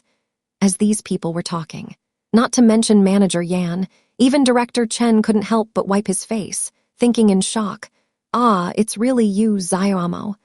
Once Bai Lian finished writing a test paper, she went downstairs. Manager Yan silently followed behind Director Chen. Director Chen, why didn't you say earlier that Miss Bai knows Mr. Mao? Director Chen. How was he to explain that he had even competed with Mao Kun to do the dishes? Friday, evening. In a courtyard in a purist street alley, an elderly person with snow-white hair coughed several times before lifting his head. You, cough, cough. You're going to a classmate's house for dinner. His voice was unusually happy and curious. Ning Zio patted his grandmother's back, poured her a cup of warm water, and frowned. Granny, I better not go. I'll take you to the hospital instead. When people get old, it's like this. Grandma Wang smiled and patted his arm, her wrinkled face resembling a Buddha statue. You go and have dinner at your classmate's place and invite them to come over for dinner sometime. It was evident she felt reassured. Ning Zio really didn't like it when she talked about being old all the time. He watched her take her medication and reluctantly left the house, not entirely at ease, reminding her, Call me or your uncle if you need anything. Jai Heng's yard was bustling with activity at the moment. When Ning Zio arrived, all the others were already there. Some were playing Go, some watched Jai Heng and Jai Shaojun cutting vegetables in the kitchen, and some were admiring the cabbage Jai Heng had yet to stitch on his embroidery stand. Shen Qing came out holding 2 plates of fruit. Kids' fruit time. Thank you, Auntie. Thank you, Auntie. Upon seeing Ning Zio, Wang Qi hopped down from the tree. Top student, give me the insider scoop. Who among you 3 will be first in the final exams? Apart from issues like not liking their food or having no fun, the only other worry for students was grades. Wang Qi, Tang Ming, who was vexed and playing chess with Jianghe, looked up and said earnestly, Can you not drag me into their war? It depends on the difficulty of the exam. Ning Zio knew about Bai Lian's depth in studying chemistry. With just 1 month left, her chemistry was definitely not going to be as good as her physics and math, but it wouldn't be too bad either. If the chemistry questions were a bit off, she might not score too high. But Ning Zio was also quite looking forward to this joint exam. He thought that even if the chemistry test in this joint exam was difficult, Bai Lian should be able to get at least 60 points to pass. As Ning Zio was pondering this, he went to the kitchen to help Jai Heng and Jai Shaojun with their tasks. Seeing Bai Lian washing vegetables by the sink, Ning Zio's brow twitched, and he hurriedly took the vegetables from Bai Lian's hands with all due respect. Okay. After having the tasks of boiling water, making tea, and cutting vegetables taken from her, Bai Lian now had her last task of washing vegetables snatched away as well. Alien, don't block my way, Shen Qing said as she passed. Bai Lian moved aside. Pu Ziohan was assisting Jai Heng in the kitchen, trying to convince him, "But what you embroider really looks good. Are you sure you won't consider making a video?" She really liked Bai Lian's everyday clothes. It was a pity that the school required them to wear uniforms, or else she could see Bai Lian in her own clothes every day. "You like them. Then after dinner, I'll take your measurements and make you a couple of pieces. Which patterns do you like?" Jai Heng said nonchalantly. It was rare nowadays for people to embroider their own clothes. Pu Ziohan, who had never expected to be able to wear them, lit up instantly, forgetting she was there to persuade Jai Heng. "Really? I like everything, thank you." She left the kitchen, beaming, to share the news with the Culture and Entertainment Committee. Jai Heng continued to cut vegetables with calm. Bai Lian looked up. Forget it, aside from Ning Xiao and Yang Lin, everyone in Class 15 had the same level of intelligence. She scrolled through her messages on her phone. "Dean Jian, image, Dean Jian. Just had a big bowl of something and the youngster's location is in Xiangcheng. Dean Jian, embarrassed." Pu Ziohan's videos always had a promotional intent. There was also a rescue video before this one, without the location turned off. Dean Jian remembered today, while reviewing the videos, that Bai Lian didn't need to send him her location. Reading these messages, Bai Lian's first thought, Dean Jian's intelligence level is what a normal person's should be. "Dean Jian, I know you've seen the message." "Dean Jian, if you dare, reply to me." Bai Jian, one Director Jian. Meanwhile, at the hospital, Su En's condition had mostly recovered, but he still hadn't been discharged. After learning he was awake, the police had taken his statement twice. "Zhou Jian, I don't have any conflicts of interest with him." Su En was pondering over any conflict he might have had with Zhou Jian. "He's in cahoots with that Mr. Liu," Assistant Su reminded from the side. That was the only explanation. Of course, they couldn't have known that Zhou Jian always thought Su En was Bai Lian's backer. Weniao didn't understand business matters, only speaking after they finished their discussion. "Dad, I'm planning to go back to Jiangjing this weekend. I wanted to visit Mr. Jai's place today, but they are hosting guests." Weniao initially wanted to stay a couple more days to tutor Bai Lian, but Bai Lian didn't need it, and Weniao, who was also focused on his studies, didn't plan to waste his time here.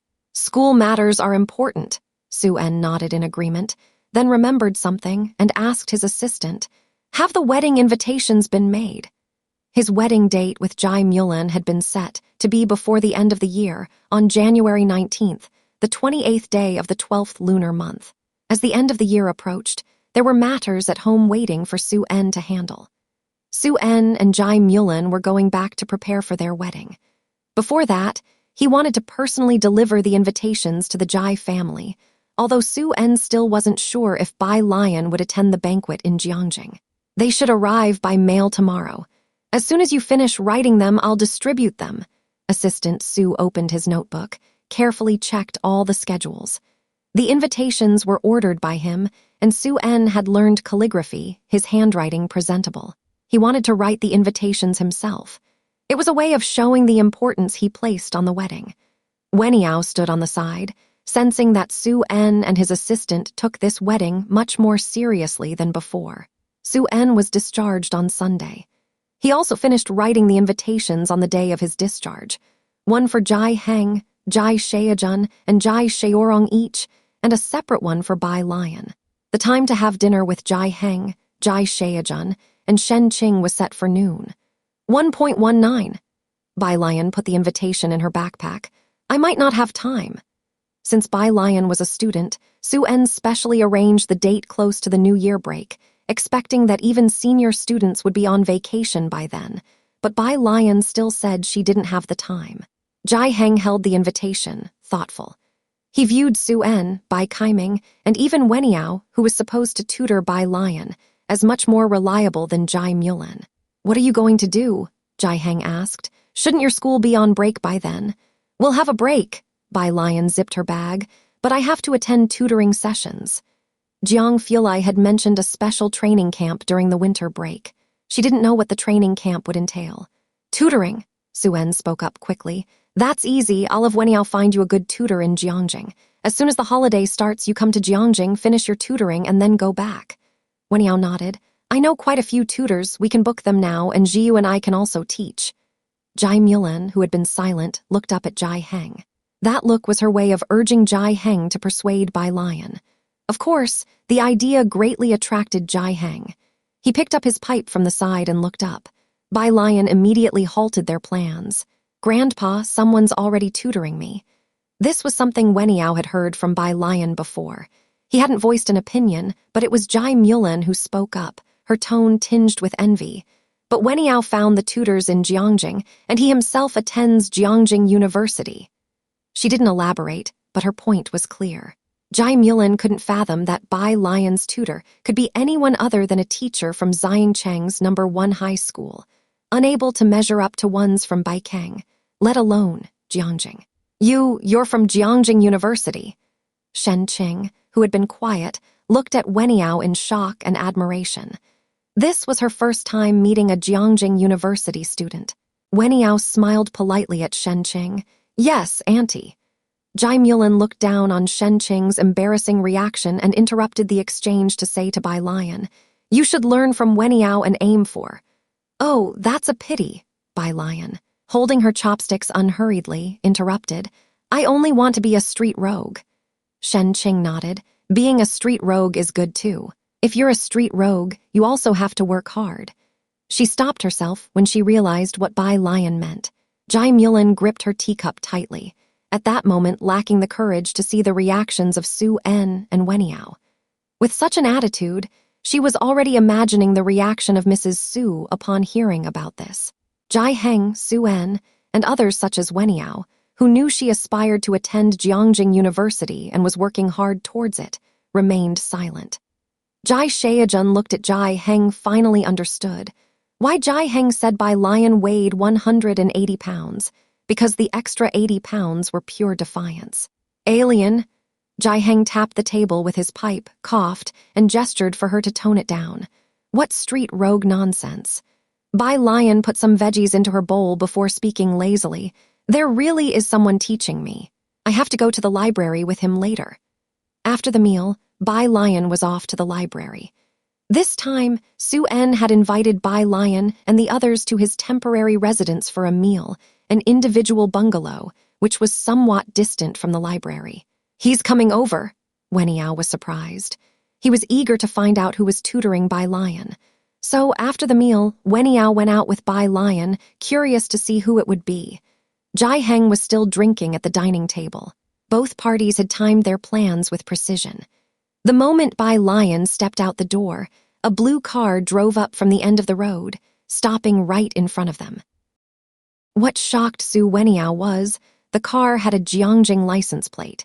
It came to a steady stop in front of the two, and the passenger side window rolled down. Su Weniao finally got a clear view of the person in the driver's seat. The person was wearing a Bluetooth headset, seemingly in the middle of a conversation just a second ago. The black shirt at the wrist was casually rolled up, and slender fingertips rested on the steering wheel, only glancing at Su Weniao briefly. It was an aloofness that seemed to emanate from the bones. Just one glance was enough to feel the chilling disdain. Goodbye! Bai Lian opened the car door, nodded slightly at Su Weniao, her demeanor neither cold nor warm, measuring the distance perfectly. By the time Su Weniao came back to his senses, the window had closed, and the blue car had already driven away. Weniao, Jai Mulan called out from inside the courtyard as she saw Su Weniao standing still at the entrance. Why are you still standing outside? Ah, Su Weniao snapped back to reality, hiding his inner doubts. It's nothing. As he walked towards the house, he glanced back in the direction the car had gone. He felt that he had seen that person somewhere before, in the car. Bai Lian, as usual, pulled out an English book and listened to the English original. That one just now, came Jiang Fuelai's casual voice from the driver's seat, is the guy who's good at physics. He emphasized the words good at physics very heavily. His name is Su Weniao, and he's also from Jiangjing University. Bai Lian looked up at Jiang Fuelai. Jiang Fuelai, never heard of him. Bai Lian was surprised. The Su family said he's very impressive.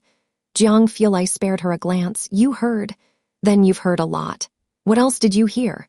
He asked politely. That topic was going nowhere, so Bai Lian decided to change the subject, asking about the special training camp instead. Bai Lian had little expectation for Su En's and Jai Mulan's wedding, but with Jai Heng, Jai Sheajun, and Shen Qing going to Jiangjing, Bai Lian wasn't too at ease. January 19th. Jiang Fulai mused upon hearing the date, looking at Bai Lian. That's close to the Lunar New Year. The special training camp will be on break. Are you going to Jiangjing? I probably will, Bai Lian said lazily, leaning back in her seat and pressing the play button on her English listening device. My grandparents are going. Oh, Bai Keng, the Song family.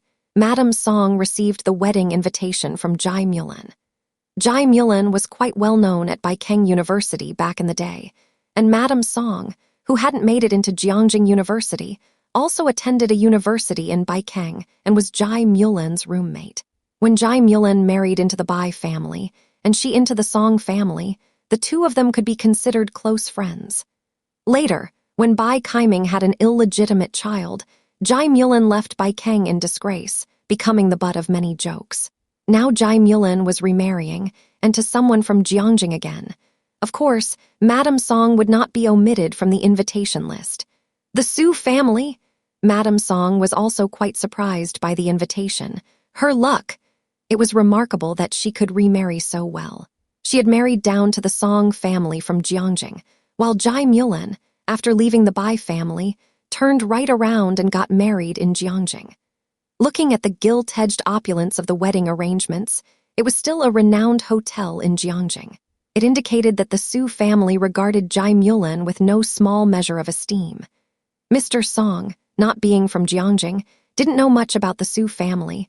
So, was our last annulment too hasty? Hearing this, Madame Song glanced towards Song Min and Bai Sheaki, who were sitting not far away on the sofa. Not really hasty. Madame Song weighed the pros and cons. To the Su family, she's still a stepdaughter. Whether or not they'll allow her into the family shrine is another matter. Moreover, Bai Sheak has reportedly been successful in entering a lab, and Sheaki has caught the eye of Dean Jian. After the final exams, she's going to Jiangjing Music Academy for early studies. Being part of the Su family alone was not enough. Bai Lian had fundamental issues. If she couldn't secure her position in the Bai family, how could she stand firm in the Su family? Listening to Madame Song's analysis, Mr. Song also felt that she was making sense, looking at Song Min and Bai Sheaki. Bai Sheaki had ambitions to follow Bai Sheak's steps and get admitted to Jiangjing University. They were both very capable on their own. Bai Lian's troubles didn't quite compare. On the sofa, Song Min and Bai Sheaki were discussing a math problem from an app.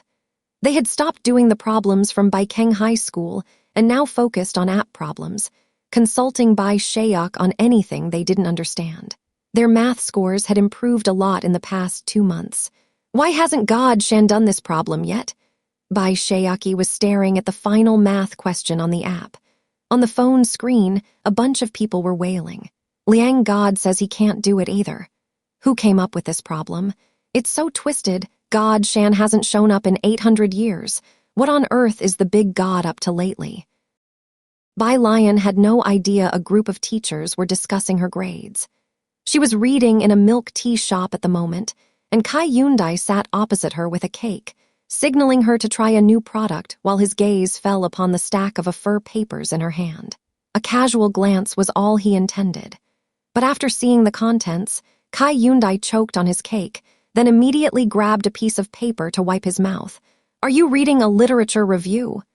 It had been so long since his graduation, and now students were studying to this extent. Not to mention the postgraduate exams, they hadn't even started university and were already reading literature reviews. Bai Lian flipped over a page. The zip file from Dean Ma, as well as several pages of professional books. She had done fewer physics problems in these 2 months, mostly sneaking time for literature reviews, without even buying a single professional book. Just like with English, it was about accumulating professional vocabulary. Kai Yundai let out an ah and suddenly spoke up. When are you going to tutor him next? Take me with you? Other people's students were reading literature reviews in their senior year. His unruly disciple was still memorizing first-year words in his senior year. Just went the day before yesterday. Bai Lian looked up. We're both going to take a break for a few days. She would be leaving Xiancheng for a short while after the final exams, and Jiang Fulai was having someone from the lab take over for a few weeks for Zhang Shai's work. Kai Yundai took out his phone to carefully ask Jiang Fulai a few questions, then bit fiercely into his cake as if it were Zhang Shai's. Bai Lian. She silently apologized to Zhang Shai's in her heart. The last test in the afternoon was English. Bai Lian had a good vocabulary, and she faced almost no obstacles in reading and listening. The only obstacles were the multiple choice and closed tests in English. For example, she did English exercises. When will you come back to eat?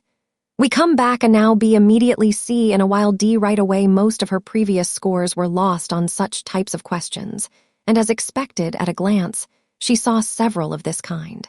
She hadn't really studied grammar and tenses, and learning vocabulary and listening to the original texts were already great challenges for her.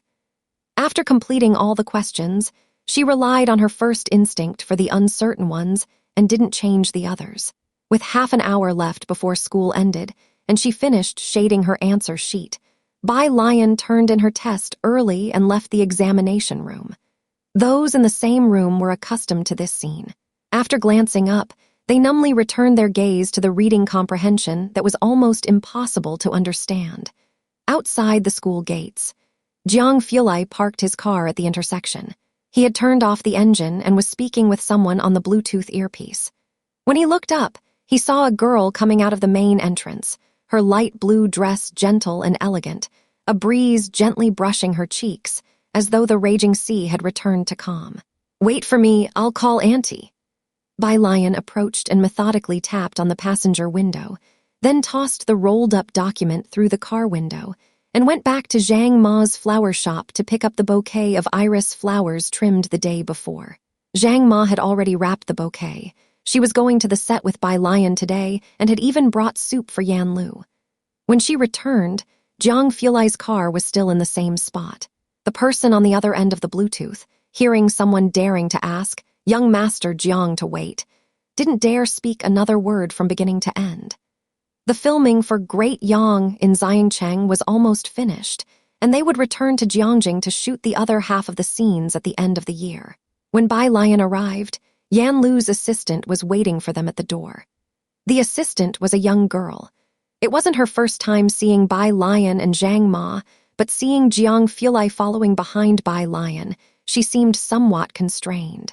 Jiang Fulai put on a mask and a baseball cap, his hands in his pockets as he casually followed behind Bai Lian. He had a strong presence, but fortunately, the cap and mask helped him blend in. Once on set, he stood in a corner waiting for Bai Lian and Yan Lu to interact, not looking at or speaking to anyone, less noticeable that way. Bai Lian didn't wear a mask. Her face was so striking that as soon as she entered, a crowd of people looked at her. Some were eager to add her contact information. But once they knew that Bai Lian was just visiting the set and not a celebrity, they withdrew their gazes. Being good-looking was useless without the backing of a powerful company, let alone being a newcomer, not worth the need to network. Yan Lu had just finished filming a scene. You've lost weight again.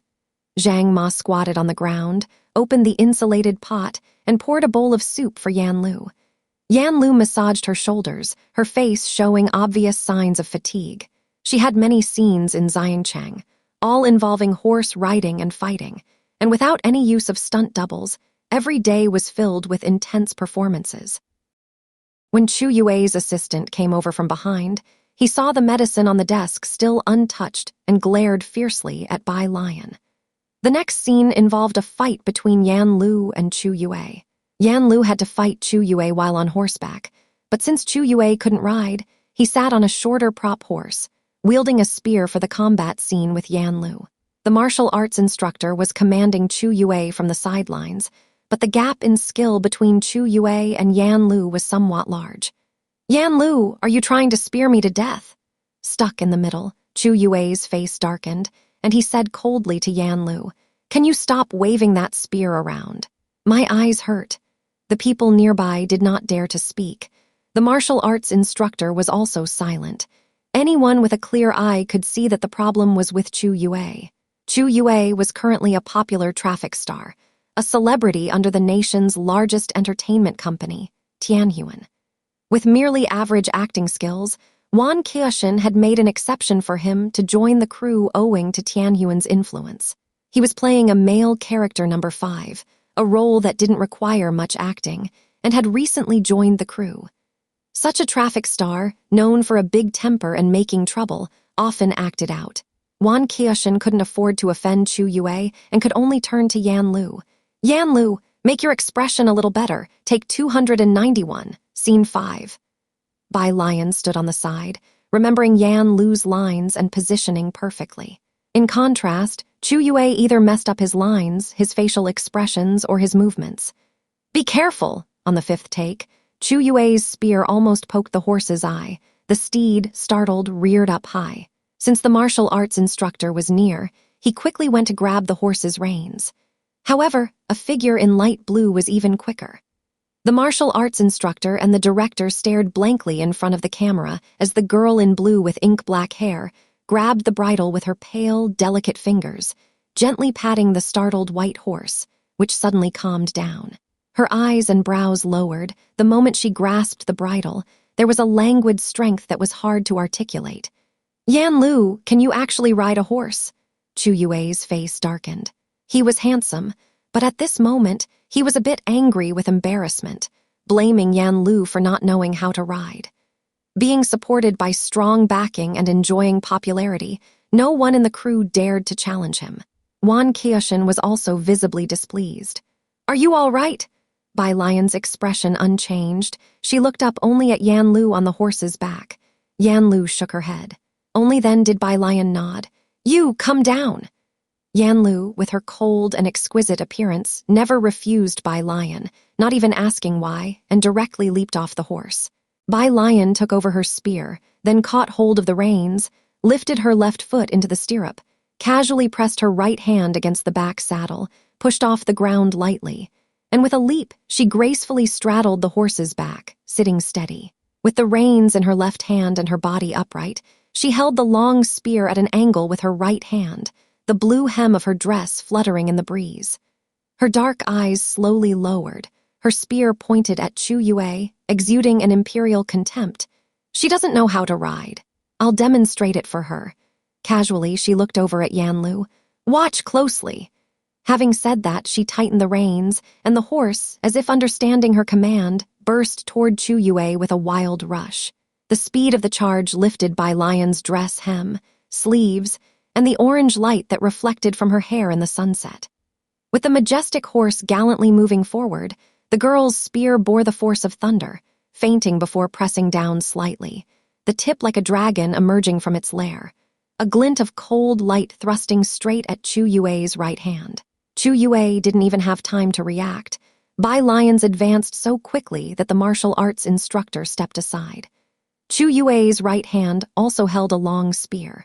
Stuck on the prop horse and unable to move, he could only see Bai Lian's blurry figure as his right wrist numbed, and the spear was knocked from his grip to the ground by Bai Lian. But that wasn't enough. The horse under Bai Lian's command seemed as magnificent and mighty as the historic records described, its forelegs rearing up straight at Chu Yue's face. The face was Chu Yue's most valuable asset.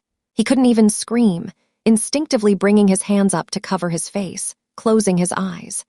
Just as the horse's hooves were about to come crashing down on Chu Yue, Bai Lian suddenly yanked the reins hard, turning the horse 180 degrees in midair, while she leaned back slightly. Chu Yue had just breathed a sigh of relief, feeling as if he had just saved his own life. Bai Lian and the horse stopped abruptly, and then she thrust the spear behind her with her right hand. Without turning around, that flicker of cold light arrived first. Bai Lian's left hand still hadn't released the reins. Before anyone could process the scene, Chu Yue watched as the spear aimed straight at his throat, and before Bai Lian even turned around, he paled and fell backward with a bang, tumbling off the prop horse. Jiang Fulai didn't speak, still standing in the corner with a mask and a black cap, his demeanor clearly conveying an effortless authority.